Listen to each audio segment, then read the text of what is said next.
नमस्कार सर्वांना, श्री स्वामी समर्थ. आपल्या सर्वांचे पुन्हा एकदा मनपूर्वक स्वागत आहे माझ्या या चॅनलमध्ये. दिनांक 20 मार्च या दिवशी आहे श्री स्वामी समर्थ जयंती.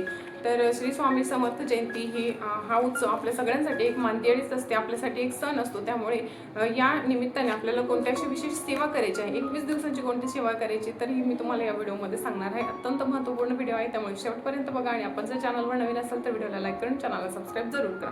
चला तर आजच्या व्हिडिओला सुरुवात करूया. बघा, उद्यापासून म्हणजे 28 फेब्रुवारी 2026 पासून ते 20 मार्च पर्यंत पूर्ण आपल्याकडे 21 दिवस आहे. आणि या 21 दिवसांमध्ये काही अशा विशेष सेवा करायच्या आहेत त्या मी तुम्हाला या व्हिडिओमध्ये सांगणार आहे. बघा, अत्यंत महत्त्वपूर्ण सेवा आहे आणि ज्यांनी बरेच सेवेकरी बऱ्याच वर्षापासून या अशा प्रकारच्या सेवा करतात आणि त्यांना बरेच असे चांगले अनुभव हे नक्कीच आलेले आहे. असं होतच नाही की आपण सेवा केली आणि आपल्याला काहीतरी अनुभव नाही आला, असं होणं शक्यच नाही. त्याच्यामुळे आपल्याला जेवढे जास्त शक्य होतील तेवढ्या जास्त सेवा करण्याचा प्रयत्न आपण या 21 दिवसांमध्ये आवर्जून करायला पाहिजे. तर सर्वप्रथम या 21 दिवसांमध्ये आपण नामजप करू शकता किंवा श्री स्वामी चरित्र सारामृत आहे त्यांचं पारायण आपण करू शकता. 21 दिवसामध्ये आपण 108 किंवा 51 पारायणाचा संकल्प करून आपण अशा प्रकारे सेवा करू शकता. नामजप म्हणाल तर श्री स्वामी समर्थ या मंत्राचा आपण 1 लाख, 1.25 लाख किंवा 11 लाख जप जेवढा जास्त शक्य होईल आपल्याकडून तेवढा जास्त जप करण्याचा संकल्प आपण करू शकता. आणि संकल्प करून जी सेवा केलेली असते तर त्याचं फळ आपल्याला नक्कीच मिळत असतं. त्यामुळे या 21 दिवसांमध्ये संकल्प करून आपण नामजप करू शकता, श्री स्वामी चरित्र सारामृताचं पारायण करू शकता.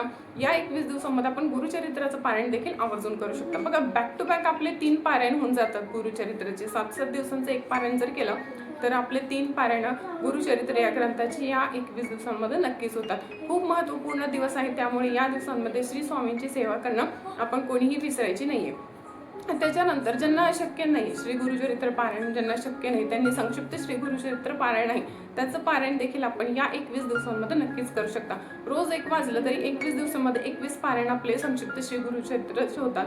किंवा मग स्वामी चरित्र सारामृत आहे या ग्रंथाचं देखील आपण रोज एक जरी पारायण केलं तर या 21 दिवसांमध्ये 21 पारायण आपले नक्कीच कंप्लीट होऊन जातात. तर अशा प्रकारे आपल्याकडून ज्या सेवा शक्य आहे त्या सेवा करण्याचा आपण या 21 दिवसांमध्ये नक्कीच प्रयत्न करावा. अर्थातच याचा आपल्याला खूप चांगला अनुभव हा नक्कीच येईल. आणि संकल्पयुक्त सेवा जर आपण केली तर त्याचाही खूप चांगला अनुभव आपल्याला येत असतो.